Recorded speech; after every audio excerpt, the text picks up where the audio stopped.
ทั้งหมดกล่าวคำบูชาพระรัตนตรัยพร้อมกันครับอิมินาสการเรนะพุทธังอภิปูชยามะอิมินาสการเรนะ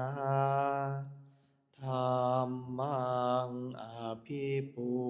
ชยามะอิมินาสการเรนะสังฆังอภิปูชยามะอะระหังสัมมาสัมพุทโธภคะวาพุทธังภคะวันตังอภิวาเทมิ สวากขาโตภะคะวะตาธัมโมธัมมังนามัสสามิสุปฏิปันโนภะคะวะโตสาวกสังโฆสังฆังนะมามิ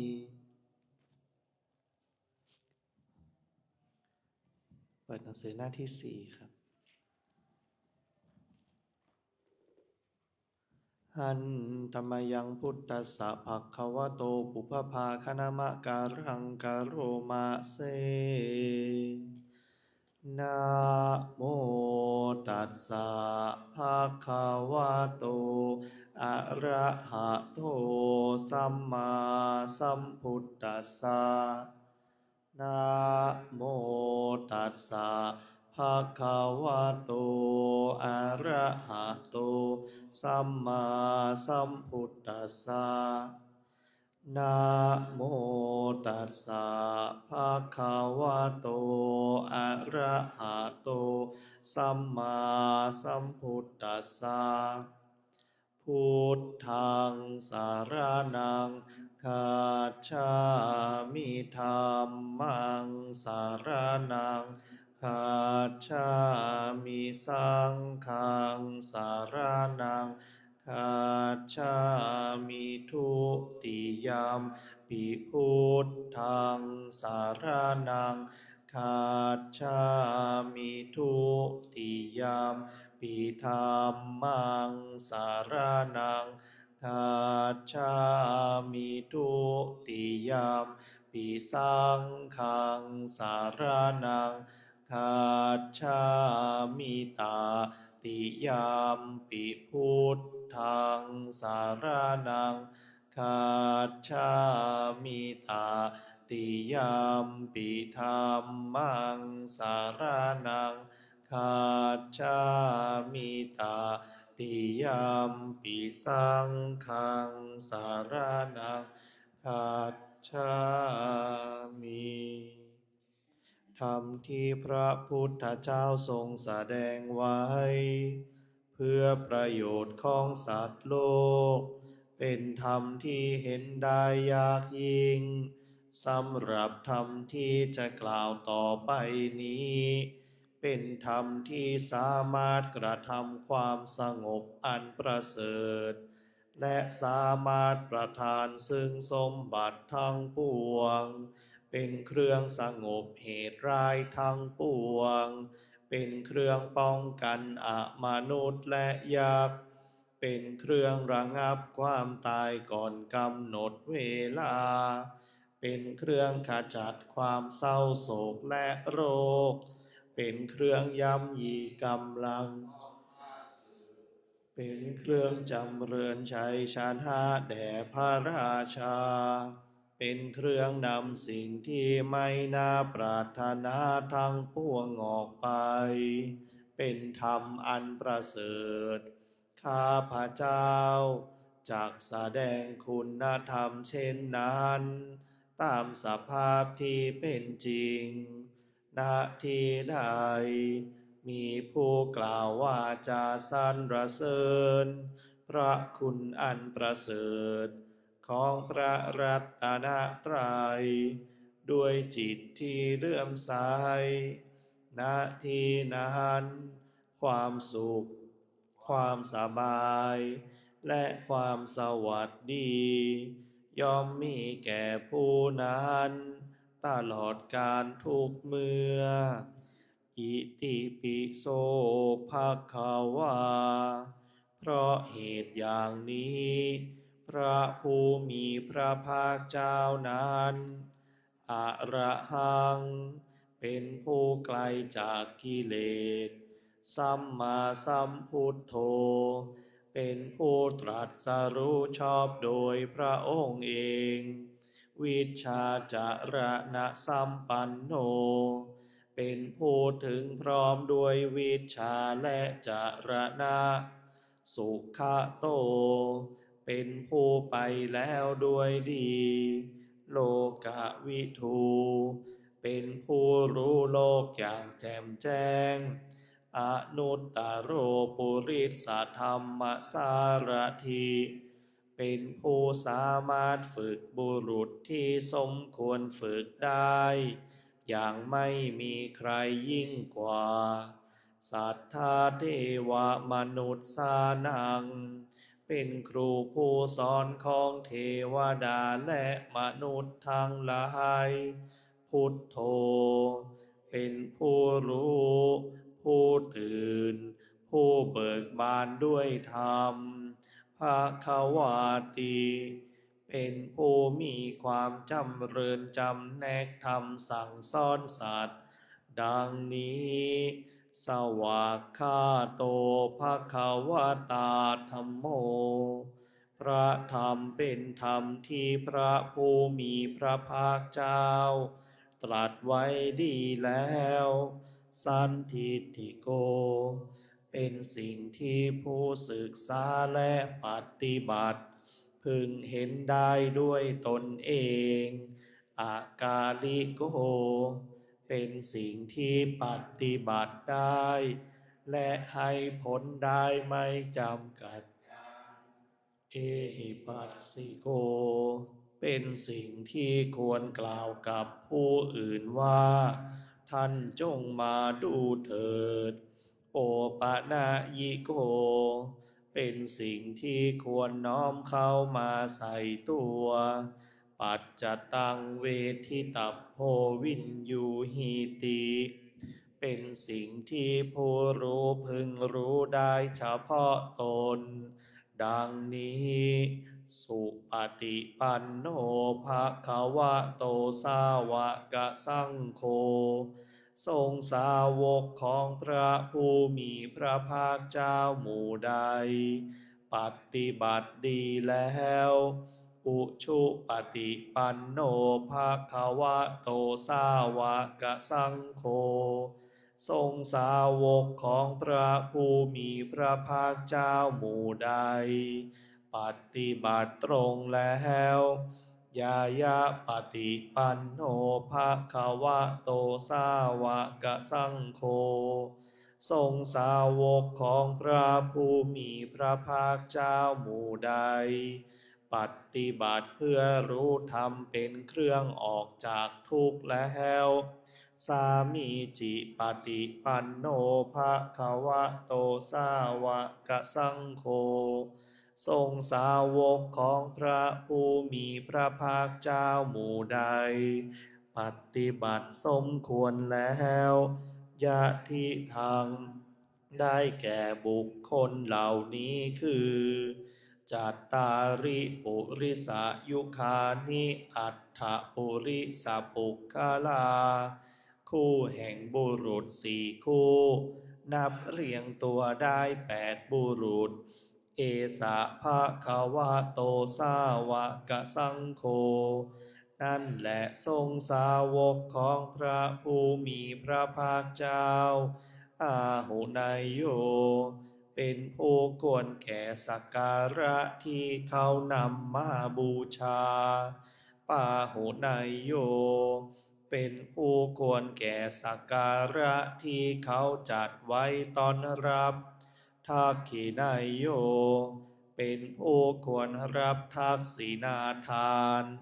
อัญชลีกรณิโยเป็นผู้ที่บุคคลทั่วไปควรทำอัญชลีอนุตตรังปุญญเขตตังโลกัสสาติเป็นเนื้อนาบุญของโลกไม่มีนาบุญอื่นยิ่งกว่าดังนี้เปิดหน้าต่อไปครับหันธรรมยังปฏิจจสมุปบาทธรรมเมสุอิทัปปัจจยตาทิธรรมาวโกปฏิจจสมุปบาทันเยวะสาธุกังโยนิโสมานะสิกโรติภิกษุทางหลายอริยสาวกในธรรมวินัยนี้ย่อมกระทำไว้ในใจโดยแยบคายเป็นอย่างดีซึ่งปฏิจจสมุปบาทนั้นเทียวดังนี้ว่าอิมัสสมิงสติอิทังโหติเมื่อสิ่งนี้มีสิ่งนี้ย่อมมีอิมัสสุปาทาอิทังอุปัชชติเพราะความเกิดขึ้นแห่งสิ่งนี้สิ่งนี้จึงเกิดขึ้นอิมัสสมิงอสติอิทังนะโหติเมื่อสิ่งนี้ไม่มีสิ่งนี้ย่อมไม่มีอิมัสสะนิโรธาอิทังนิรุชชติเพราะความดับไปแห่งสิ่งนี้สิ่งนี้จึงดับไปยะทิทังได้แก่สิ่งเหล่านี้คืออวิชชาปัจจยาสังขาราเพราะมีอวิชชาเป็นปัจจัยจึงมีสังขารทั้งหลายสังขาราปัจจยาวิญญาณังเพราะมีสังขารเป็นปัจจัยจึงมีวิญญาณวิญญาณปัจจยานามรูปังเพราะมีวิญญาณเป็นปัจจัยจึงมีนามรูปนามรูปปัจจยาสลายตนังเพราะมีนามรูปเป็นปัจจัยจึงมีสลายตนะสลายตนะปัจจยาภัสโสเพราะมีสลายตนะเป็นปัจจัยจึงมีผัสสะผัสสะปัจจยาเวทนาเพราะมีผัสสะเป็นปัจจัยจึงมีเวทนาเวทนาปัจจยาตัณหาเพราะมีเวทนาเป็นปัจจัยจึงมีตัณหาตัณหาปัจจยาอุปาทานังเพราะมีตัณหาเป็นปัจจัย